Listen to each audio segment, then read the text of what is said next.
Hello दोस्तों, कैसे हैं आप सब। हमारी कहानियाँ देखने के लिए हमारे चैनल को सब्सक्राइब कीजिए और हाँ, बेल आइकॉन पर क्लिक करना मत भूलिएगा। सोमदत्त पिछले 1 घंटे से सोने की कोशिश कर रहा था, लेकिन उसे नींद नहीं आ रही थी। उसने सोचा क्यों न अपनी पत्नी रीमा को कॉल कर लिया जाए। उसने एक बार घड़ी की ओर देखा। रात के 11 बज रहे थे। क्या करूं? कॉल करूं कि ना करूं? सो तो नहीं गई होगी। सोमदत्त ने रीमा को कॉल कर ही दिया। बहुत देर तक घंटी बजती रही। सोमदत्त कॉल काटने की सोच ही रहा था कि रीमा ने उसका कॉल पिक कर लिया। उसने उनींदी आवाज में कहा कि क्या हुआ, नींद नहीं आ रही क्या? अब तुम्हारे और गुड़िया के बिना नींद कहाँ आती है? गुड़िया सो गई क्या? हाँ, अभी आधे घंटे पहले सोई है। पूरा दिन शैतानी करती रहती है। तुम दोनों को बहुत मिस करता हूँ। हम भी आपको बहुत मिस करते। अच्छा, आपकी छुट्टी का क्या हुआ? कब तक यहाँ आ जाओगे? 15 दिन में मैं वहाँ आ जाऊंगा। रीमा अपने भाई की शादी में अपने मायके गई हुई थी। हालांकि शादी में अभी देर थी, लेकिन वो महीने भर पहले ही चली गई थी। रीमा का भाई धीरेन्द्र पुलिस में डीएसपी के पद पर काम करता था। सोमदत्त ने रीमा से बात करके फोन कट किया और मोबाइल को अपने सिरहाने में रखकर फिर से सोने की कोशिश करने लगा। तभी उसके मोबाइल का नोटिफिकेशन टोन बजा। सोमदत्त ने अपने फोन की ओर देखा। फेसबुक पर एक बहुत ही सुंदर लड़की जिसका नाम इप्शिता था, उसकी फ्रेंड रिक्वेस्ट आई हुई थी। सोमनाथ उसकी प्रोफाइल पिक्चर को देखते हुए मन ही मन सोचने लगा, कौन है ये लड़की?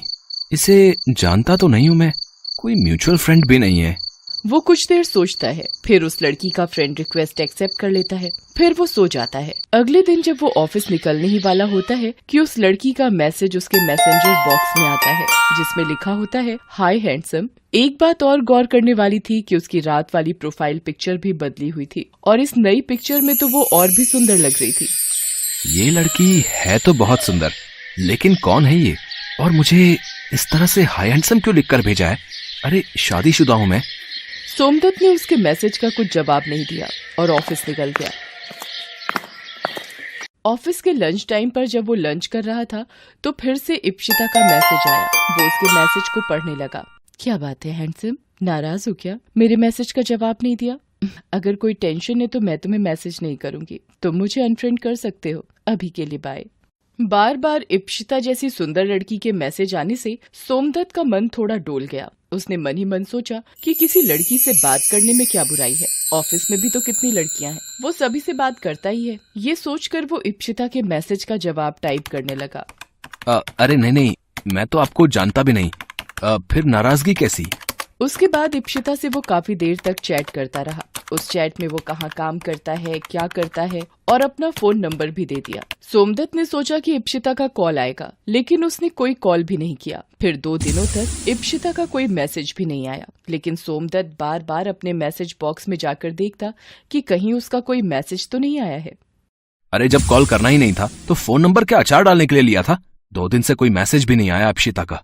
वो थोड़ा परेशान सा रहने लगा। कई बार उसके मन में आया कि वो ही उसे मैसेज करके पूछ ले कि सब ठीक तो है ना, लेकिन उसने नहीं किया।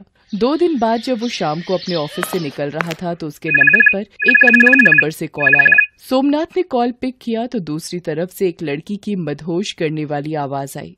हेलो। हेलो, आप कौन बोल रही हैं? पहचानिए मुझे। सॉरी, मैं आपको नहीं पहचान पाया। अरे इतनी जल्दी हार मत मानिए, ट्राई तो करिए पहचानने की। सोमदत्त उस लड़की की आवाज नहीं पहचान पा रहा था। तभी उस लड़की ने एक बात कही। ठीक है हैंडसम, मैं ही बता देती हूँ। मैं इप्शिता हूँ, तुम्हारी फेसबुक फ्रेंड।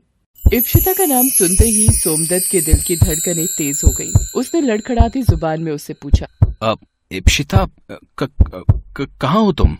मैं तो तुम्हारे दिल में हूँ, जरा ठीक से देखो तो।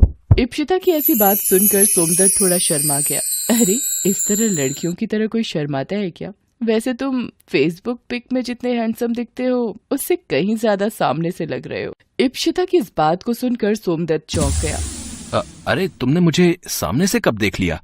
अभी देख रही हूँ ना, जरा तुम भी अपनी गर्दन बाईं ओर घुमाओ, हाथ हिलाती हुई मैं भी तुम्हें दिख जाऊंगी। सोमदत्त झट से अपनी बाईं ओर देखने लगा। उसकी थोड़ी दूर पर इप्शिता खड़ी थी। वो इतनी सुंदर थी कि सोमदत्त बिना पल के झपकाए उसे देखता रह गया। इतने में इप्शिता चलते हुए उसके पास आई और उससे कहा, क्या बात है हैंडसम, पहले कभी लड़की नहीं देखी क्या? इप्शिता की बात सुनकर सोमदत्त झेप गया। इप्शिता ने ये बात भांप ली और उससे कहा कि यहीं खड़े रहोगे या कहीं कॉफी पीने चलोगे? सोमदत्त इप्शिता को लेकर कॉफी पीने चला गया। उन दोनों ने उस दिन बहुत सारी बातें की। सोमदत्त को कहीं से भी ऐसा नहीं लगा कि वो इप्शिता से पहली बार मिल रहा है। इप्शिता भी पहली ही मुलाकात में उससे बहुत खुल गई थी। फिर तो वो हर दिन मिलने लगे। उनके बीच में करने को इतनी बातें होती कि वो कभी खत्म ही नहीं होती। रात को भी वो घंटों बातें करते रहते। उनकी बात खत्म होने के बाद रीमा का कॉल आता तो वो रीमा को बोलता कि आजकल काम का बहुत प्रेशर है, क्लाइंट से बात करनी होती है। एक दिन की बात है, रात के 10 बज रहे थे। तभी हर रोज की तरह इप्शिता का कॉल आया। हेलो सोम, तुमसे एक बात कहनी थी, लेकिन कैसे कहूँ समझ नहीं आ रहा है। लगता है तुम मुझे अपना नहीं समझती, तभी बोलने में संकोच कर रही हो। अरे नहीं नहीं सोम, तुमसे ज्यादा अपना तो मेरा कोई नहीं है। तो बोलो क्या बात है। उसके बाद इप्शिता ने सोमदत्त से कहा कि आज उसके घर में कोई नहीं है और उसे रात में अकेले में डर लग रहा है। अगर तुम इस समय आ सकते हो तो आ जाओ। सोमदत्त सोच में पड़ गया। क्या हुआ, नहीं आ सकते? अच्छा रहने दो, मैं मैनेज कर लूंगी। इप्शिता ने ये बात इस अंदाज में और थोड़ा दुखी होकर कही कि सोमदत्त तुरंत तैयार होकर उसके घर पहुंच गया। ये पहली बार था जब सोमदत्त इप्शिता के घर गया था। सोमदत्त को अपने घर देख इप्शिता बहुत खुश हो गई और उसने उसे गले लगा लिया। सोमदत्त को थोड़ा अजीब तो लगा, लेकिन उसे भी इप्शिता का गले लगाना अच्छा लगा, इसलिए उसने कुछ नहीं बोला। थैंक यू सोम, तुम नहीं आते तो पता नहीं आज की रात में अकेले कैसे काटती। अच्छा, तुम कॉफी पियोगे या तुम्हारे लिए कुछ स्पेशल लेकर आऊं?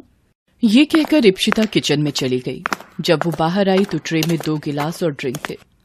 दोनों मिलकर पीने लगे। थोड़ी देर बाद सोमदत्त का सिर भारी होने लगा और वो सो गया। अगली सुबह जब उसकी नींद खुली, सोमदत्त का सिर अब भी भारी लग रहा था। तभी उसकी नजर इप्शिता पर गई, जो लगातार रोई जा रही थी। सोमदत्त ने उससे रोने का कारण पूछा। जब इप्शिता ने कारण बताया तो सोमदत्त का सिर घूम गया। वो थोड़ी देर वहां रुककर अपने घर निकल गया। आज उसका मन किसी काम में नहीं लग रहा था। वो ऑफिस भी नहीं गया। तभी उसके मोबाइल फोन के मैसेंजर में नोटिफिकेशन आया। उसने अनमने ढंग से फोन उठाया। उसके बाद उसने फोन में जो देखा उसे देखकर वो पसीने पसीने हो गया। उसमें उसकी और इप्शिता की कई सारी तस्वीरें थीं। उन तस्वीरों को देख उसका सिर चकराने लगा। वो इप्शिता को कॉल करने ही वाला था कि किसी अनजाने नंबर से उसके पास कॉल आया। कैसी लगी ये तस्वीरें? अगर ये तस्वीरें तुम्हारी बीवी को भेज दूं तो? कौन बोल रहा है? तुम आम खाओ, गुठली मत गिनो। अगर चाहते हो कि ये तस्वीरें तुम्हारी बीवी तक ना पहुंचे तो 1 लाख रुपए तुरंत इस अकाउंट में डालो। 1 लाख? ये तो पहली किश्त है बंधु, और इज्जत बचाने के लिए ये तो कुछ भी नहीं। सोमदत्त बहुत डर गया। उसने डरते डरते इप्शिता को कॉल किया तो इप्शिता ने बोला कि सोम, पता नहीं वो कौन है, लेकिन जो भी है बहुत बदमाश है। उसने मुझे भी कॉल किया और मुझसे भी पैसे मांगे हैं। सोम, पैसे का क्या है, आएगा और चला जाएगा, लेकिन एक बार इज्जत चली गई तो सब खत्म हो जाएगा। सोमदत्त ने 1 लाख रुपए उस आदमी को दे दिए। 1 सप्ताह बाद फिर उससे 30,000 रुपए मांगे गए। 2 दिन बाद फिर से 50,000। सोमदत्त परेशान हो गया। इस बीच उसके साले की शादी की डेट नजदीक आ गई। वो जाना तो नहीं चाहता था, लेकिन रीमा ने उसे जबरदस्ती बुलाया। सोमदत्त वहां भी बहुत परेशान रहता था। रीमा को आखिर समझ नहीं आ रहा था कि उसके पति को क्या हो गया है। सारा दिन वो कुछ न कुछ सोचता रहता। रीमा ने एक बात और नोटिस की थी कि सोमदत्त अपने फोन को 1 मिनट भी अपने से अलग नहीं होने देता। कुछ तो बात जरूर है, ये हमेशा फोन को खुद से चिपकाए हुए क्यों घूमते हैं। एक दिन रीमा ने सोमदत्त को उस ब्लैकमेलर से बात करते हुए सुन लिया। उसे सारी बातें पता लग गई। उसे सोमदत्त पर बहुत गुस्सा आया, लेकिन ये समय उस पर गुस्सा करने का नहीं, उसका साथ देने का था, क्योंकि वो देख रही थी कि उसका पति कितना परेशान है। ये इप्शिता कौन है?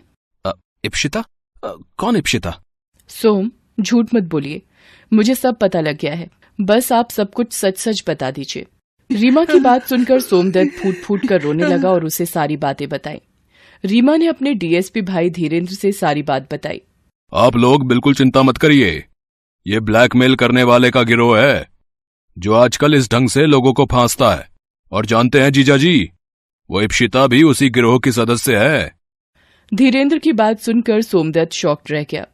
हालांकि उसे भी कभी कभी उस पर शक तो होता था, लेकिन उसने अपनी बातों के जाल में सोमदत्त को इस तरह से फंसा रखा था कि उसे लगता था कि वो बहुत ही सीधी साधी लड़की है। धीरेन्द्र ने उन्हें पकड़ने के लिए जाल बिछाया। जल्द ही इप्शिता अपने गिरोह के और सदस्यों के साथ पकड़ी गई। सोमदत्त बार बार रीमा से अपने किए की माफी मांगता। रीमा बार बार उससे कहती कि मैंने आपको माफ कर दिया है। पति पत्नी का रिश्ता विश्वास पर टिका होता है, इसे कभी न टूटने दें। हेलो दोस्तों, कैसे हैं आप सब? हमारी कहानियां देखने के लिए हमारे चैनल को सब्सक्राइब कीजिए और हाँ, बेल आइकॉन पर क्लिक करना मत भूलिएगा।